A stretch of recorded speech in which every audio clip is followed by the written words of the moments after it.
Right, number one, you're going to need to get a 27mm bit onto the end of the oil filter nut, and you need to just check you can crack it and loosen it before you get started.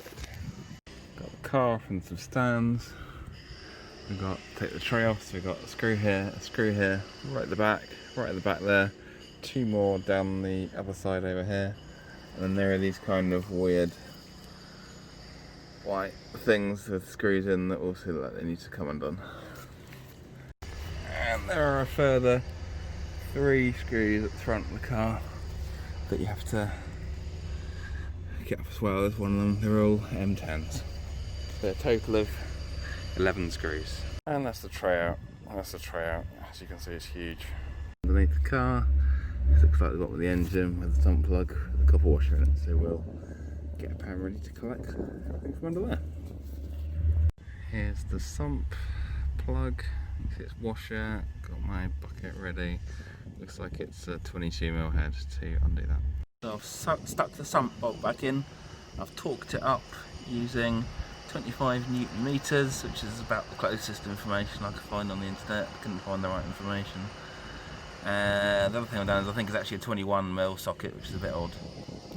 I've now unscrewed the oil filter, so that was a 27mm hex head on there, and then screw it all the way out, and that's what it looks like when it's removed inside the car. There's a slightly further out shot showing where the oil filter is. This is what the oil filter looks like when it comes out. You see it's got a little feature on it. I'll just withdraw it from the housing. That's the oil filter out the housing now. You just give it a big yank on those kind of clippy things in the bottom of the housing, let it go. I've now got to get the old seal off of here so I can put a new seal on, which comes with the kit. Just stuck a screwdriver through the old seal so you can see the groove in which the old seal sits. I'll remove that, clean it up and stick the new one in. The filter's got a little bump on it which aligns to a hole in the casing. I've pushed that in first and then I'm going to put the cap back over it. And that is the oil cap refitted. It says 25 Newton meters on top of it, so that is what she has been given. These lovely bottles of old oil, I basically didn't quite fill either of them up. The car's supposed to take 3.5 litres, 2 bottles says 4 litres, so I'd say that the stated capacity is about right. I'm going to fill her up fairly carefully though and make sure I don't overfill her. Time to fill her up again. Rag and a funnel, just try and get most of it in the engine. 3.5 litres going in. I did a tiny bit under to start off with.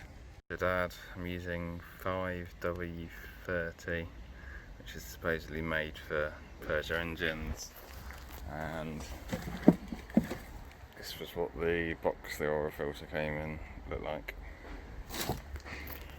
Filling complete, pop the cap back on, I'll do an oil level check and a top off in a bit. I've left 3/4 of a litre for now in the bottle, so there should be another 1/4 of a litre to go in.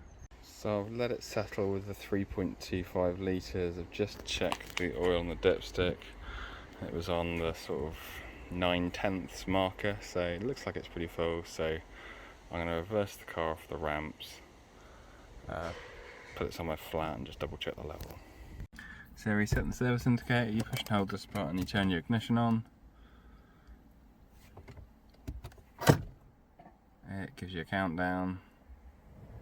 And I think once the countdown finishes, your service indicator resets. See it's on at the moment. Reinitialization performed. Lights gone off. Service indicator's gone off. Hurrah! All complete.